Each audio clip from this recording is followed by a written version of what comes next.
We're entering a period of fantastic change, which is getting faster all the time. And we have two challenges here. Two challenges, one after the other. The first is to open our minds, start taking responsibility back, and remove this edifice of control and suppression of information, which will allow the full flow of knowledge of who we are to flood into the public arena. Once people start to realize who they really are and the nature of life, then we can go into stage two, which is the incredible consciousness shift that is going to happen, and is happening for many people already, but can happen for everybody if we open up to the knowledge of what's going on. And to do that, the edifice of suppression has to go. And what I see so often in the kind of what we call the New Age movement is they're focusing on the second bit and they're in denial about the first. And the second is not going to happen for many people unless we remove the edifice of suppression, because most people are going to think, what the heck's going on? And they're going to go through this great change in a complete fog of what's happening. Fear, oh my goodness me, what's happening? Two things to do here. One is to start focusing on how the world's controlled, identifying it, removing it. Secondly, then we can concentrate unhindered on the transformation spiritually that is unfolding to the year 2012 and beyond. We have a situation where the idea has been to turn us into left-brain prisoners. Even conventional science accepts that the left brain is where we get intellect, logic, physical worldview. Can I touch it, taste it, smell it? Okay, it must exist. In the right brain, you have the bigger picture, the connection with the cosmos. That's where the artist, the inspiration, the creativity comes from. The institutions of education, of science, and all these different areas of information, the media too, they're pumping information of a left brain variety and suppressing this.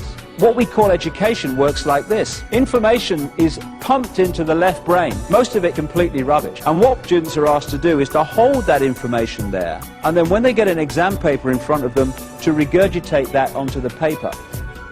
If they remember it and put it there well enough and repeat what they've been told, they pass the exam and progress. If they take that information in the left brain, transfer it to the right and start filtering it and questioning it and saying, well, does it make sense? What do I think about this? And then tell the exam paper, oh, actually, it's a piece of shit, this stuff. Then they don't pass the exam and they don't progress. The education system is completely built to create left brain prisoners who are basically sponges of the official version of life. We can just balance those two sides of the brain, the intellect and the spirit, the mind and the heart, then suddenly we're transformed in terms of our perception of ourselves. What you're looking at there is I call it lower vibrational emotional range. It's the range of frequency that resonates the energy within us to fear, to guilt, to resentment, to lack of self-esteem. And the more that we are manipulated to feel those things, and the more we manipulate each other to feel those things, the more what I call that cesspit vibration of low vibrational emotion gets more and more full and more difficult to get through, and therefore out to the multidimensional state that we can get into as we reconnect with the ocean, with the cosmos. This is why when people start on this spiritual journey, the reason that they start to realize when they start to walk the journey that all hell breaks loose in their life, that structures break down in their life, and they think, crikey, if this is spiritual. I remember me, when I started on this route, my life broke down in so many ways. I thought, if this is spirituality, you can stuff it. I don't want to know. Why does this happen to people? Because when you put out your intent, this is what I want to achieve, that intent energy will always draw towards us what we need to achieve that intent. So if we're going to reconnect with the cosmos, then that intent will draw to us the experiences necessary to achieve that. What we need to do to achieve that connection is to clear out that cesspit level of low vibrational emotion. And so we draw into our lives people, experiences, what have you, that make sure that we can no longer do that, that this has to come out and be processed, and we have to clean out all this emotional debris that's disconnecting us from who we really are. If we're prepared to walk this journey, take a step back and realize that it's actually an experience that is going to set us free rather than a really negative, bad thing that is something to do with the fact that we're not good people. Must have been something terrible in a previous life. I hear that all the time. These challenges are to help set us free by cleaning this out. It's important we understand that. And I find that there are so many people in what's called the New Age who are still operating on a fraction of who they are because they're not prepared to do what is necessary and take the challenges. And we all have this stuff within us to remove and process. When you do, that's when you can start talking about freedom. People talk about a soul. For me, what we call soul, the highest expression of ourselves, is pure love. I don't care who you are, what your background is, what you've done. I don't care if you're Henry Kissinger or George Bush or David Rockefeller or the Queen of England or any of these guys that have been manipulating the world and still are. At that level of yourself, you're pure love. Everyone is. But we can become disconnected from that level and manifest in that disconnection anything but pure love. But that's what we all are, all of us.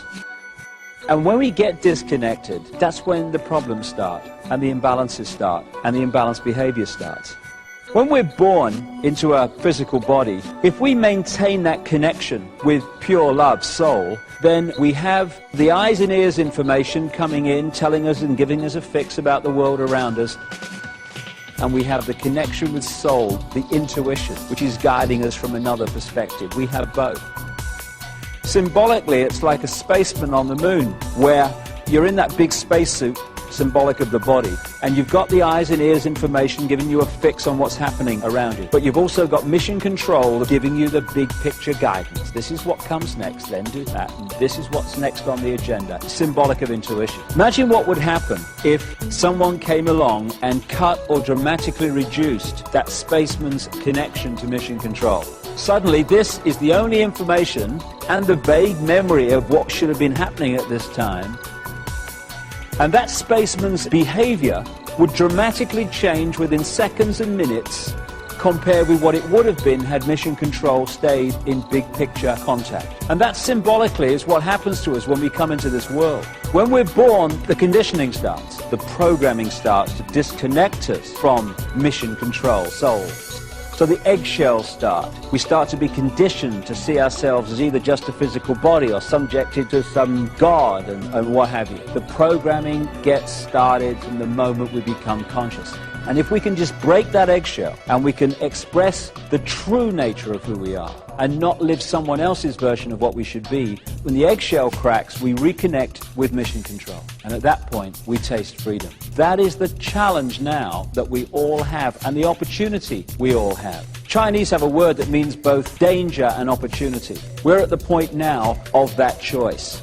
Because that's what life is. It's a choice and learning from the consequences of the choice and making different choices and learning from the consequences of them. That's what evolution is. And we're at a point now where we can make incredible leaps as this 26,000-year cycle comes to an end. It's going to be one heck of a challenge. But no matter how challenging it gets, one thing remains constant. We live forever. We are everything, and everything is us. Whatever we're experiencing in this moment, it's just an experience. We live forever. We are genius. We've forgotten we're genius. And that's why a few people run the world. We can think hate, we can think love. We can create a world dominated by hate and fear, or we can create a world dominated by love, compassion. And we all have the opportunity to do that. When we heal ourselves, we heal the world. When we change ourselves, we change the world. When we love ourselves, we love the world. And when we love the world, it manifests in a very different form to the one I've been talking about over these thousands of years of manipulation. Freedom is upon us. Time to grasp it.